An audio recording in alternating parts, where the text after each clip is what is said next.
صباح الخير. النهارده هعمل معاكم شوكليت بامب، ودي بقى مخبوزات بالشوكولاته، انما ايه، هشه هشاشه وطريه طراوه. بصوا عامله زي السحابه، خفيفه ولذيذه وطريقتها سهله قوي.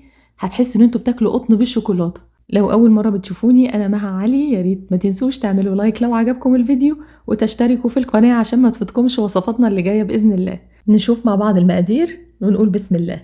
أول حاجة هحتاج 4 أكواب أو 500 جرام من الدقيق المنخول متعدد الاستعمالات، كوب إلا ربع من السكر، وهحتاج بيضتين بدرجة حرارة الغرفة، ومعاهم معلقة صغيرة فانيليا، معلقة كبيرة من القهوة سريعة الذوبان، 3 معالق كبار من الكاكاو بس يكون نوع ممتاز، كاكاو المر، وهحتاج كمان خميرة معلقتين صغيرين، وربع معلقة صغيرة من الملح، ومعلقة كبيرة من الخل الأبيض، كوب ونص من الحليب، ومعانا كمان 4 معالق كبار من الزبدة وتكون بدرجة حرارة الغرفة.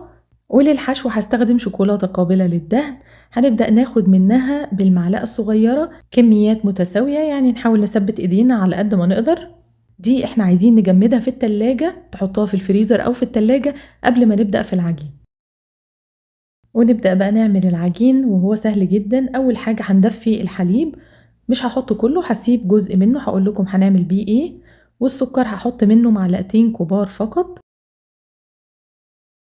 وهضيف عليهم الخميرة، وهقلب كل ده كويس قوي لحد ما اتأكد ان الخميرة دابت تماما. هنغطي البولة وهسيبها على جنب عشان اتأكد من تفاعل الخميرة. باقي كمية الحليب انا سخنته شوية زيادة، وهحط فيه القهوة سريعة الذوبان وهدوبها فيه. بعدين هنضيف الكاكاو وهندوبه كويس.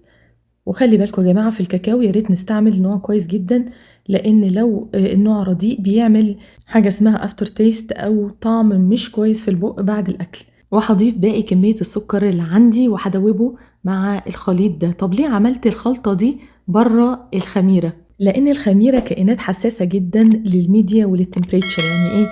يعني عندها حساسية جدا للوسط اللي هي موجودة فيه ودرجة الحرارة. فمجرد ضفت عليها معلقتين السكر، واحنا عارفين السكر بيعمل اكتيفيشن او تنشيط لعملية التخمر، وكمان الحليب اللي انا ضفته كان دافي، فانا مش عايزة اي حاجة الحليب السخن هنا او اي اضافات من دي تأثر عليها. بص على الخميرة اللي احنا سبناها عشان نتأكد.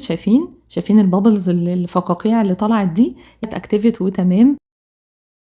ضيفوا بقى الخليط وهو دافي كده عليها ونقلبهم كويس مع بعض. نيجي بقى لاخر اضافة في الخليط السائل، وهي البيض عليه الفانيليا. هضربهم كويس، اضربوه لحد ما يندمج تماما ومبقاش فيه اي تكتلات. وبعدين ضيفوه على الخليط السائل وقلبوه كويس. شفتوا ازاي بمنتهى السهولة الخليط السائل جاهز عندي. نروح بقى للمواد الجافة. الدقيق هضيفه كوباية كوباية. اول كوباية بضيفها، بضيف بعدها الملح، وببدأ بالخلط.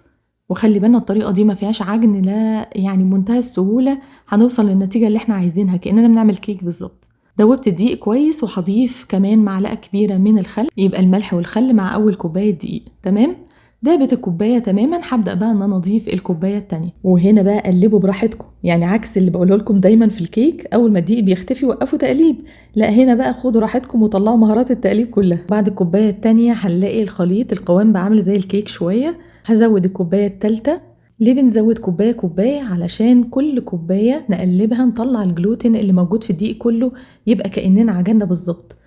اخر كوباية معايا انا استخدمت 4 كوبايات او 500 جرام. انتوا حطوا نص كوباية احتياطي زيادة معاكم، وانا هوريكم القوام اللي احنا محتاجين نوصله. ده احتياطي بس عشان انواع الدقيق بتختلف زي ما قلت لكم قبل كده. الكوبايه دي بقى بسيب الويسك خالص لان العجينه تقلت، وببدا ان انا اعجن بايدي، وممكن تستعملوا سباتيولا المخصوصه للعجن. بس انا بصراحه بحس ان ده ثيرابي، فبحب قوي موضوع العجن بالايد. بصوا وصلت لايه؟ شايفين العجينه عامله ازاي؟ بصوا لما اجي امطها تمط ازاي كده. كل الجلوتين اللي في الدقيق خرج من غير اي مجهود. هحط الزبدة، ومجرد بس ان انا اخلط الزبدة معاها، انا مش محتاجة عجن، مجرد الزبدة تدخلت. شايفين انا حتى قلت اكمل لكم هنا بالسباتولا. العجينة طرية جدا جدا وبتلزق. ما تقلقوش انها بتلزق، لان احنا عايزينها كده. بصوا عاملة ازاي، تحفة، مويست كده وطرية. ما تزودوش دقيق كتير يا جماعة علشان احنا عايزينها تبقى كده. هنغطيها ونسيبها في مكان دافي لمدة تقريبا ساعة الا ربع. بعد ما تتخمر بقى هنطلع منها الهواء، وعلى السطح اللي هنشتغل عليه هنرشه بشوية دقيق. مش هكلمكم بقى عن العجينة وجمالها، لأن الصورة بتتكلم عن نفسها. شايفين الجمال؟ حاجة كده سهلة جدا بتتعمل كلها على بعضها، ما بتاخدش منك وقت ولا مجهود، وبتطلع نتيجة رائعة. طيب يعني ليه ما نعملهاش؟ غير ان احنا بنلعب شوية بالعجينة، مين يجي يلعب معايا؟ انا بحب اللعبة بالعجينة قوي، فانصحكم تجربوها فعلا. يعني شكلت العجينة هنا وبحاول ان انا اقطع قطعة متساوية واعملها كور. حجم القطعة يرجع لكم، لكن أنا عملت القطعة بحجم متوسط، لو بالميزان 40 جرام بالظبط. لو عايزين قطعة حجم كبير اعملوها 60 جرام. بعد ما بنكور الكمية كلها بنغطيها كويس ونسيبها على جنب، وتعالوا نكمل بقية الخطوات. الصينية اللي هتخبزوا فيها ممكن تحطوا فيها ورق زبدة، أو ممكن تكتفوا بدهانها بقطعة زبدة محترمة زي ما أنا عملت. هخرج قطع الشوكولاتة القابلة للدهن اللي عملتها، بصوا بقت متماسكة ازاي، كده جميلة وتمام. والعجينة عندي برضو بقت جاهزة، هي كده بتبقى طرية قوي قوي، وهتلاقوها جميلة وسهلة جدا في التشكيل. يعني مش محتاجة ان انا استخدم نشابة او حاجة، بفردها كده بس بايدي وبحط فيها قطعة من الشوكولاتة واقفل عليها. نتأكد بس ان احنا قفلنا كويس قوي، علشان الشوكولاتة دي هتدخل طبعا في الفرن هتسيح، فمش عايزاها تخرج بره المخبوزات عشان ما تتحرقش. بعد ما بقفلها كويس ابدا ان انا اكورها تكويره خفيفه كده خالص، يعني الفها بايدي بس عشان يبقى شكلها كوره، ونرصها في الصينيه. طيب حد مش عايز يحشيها، طبعا متاح جدا ان انا محشيهاش. طب انا عايزه احشيها مثلا كريمه لوتس او اي نوع تاني، هنعمل نفس الخطوات. طيب اللي ملحقش حتى يجمدها زي ما انتوا شايفين هنا انا عملتها وهي سايحه، عشان اوريكم هي بتبقى يعني اسهل شويه لما بتبقى مجمده طبعا، لكن نفس الخطوات وهي سايحه برضو. اهم حاجه انكم تتاكدوا بس انها اتقفلت كويس، وبنبدا نرصهم في الصينيه. زي ما انتوا شايفين انا عملت معايا تقريبا 24 كوره او 24 قنبله شوكولاته.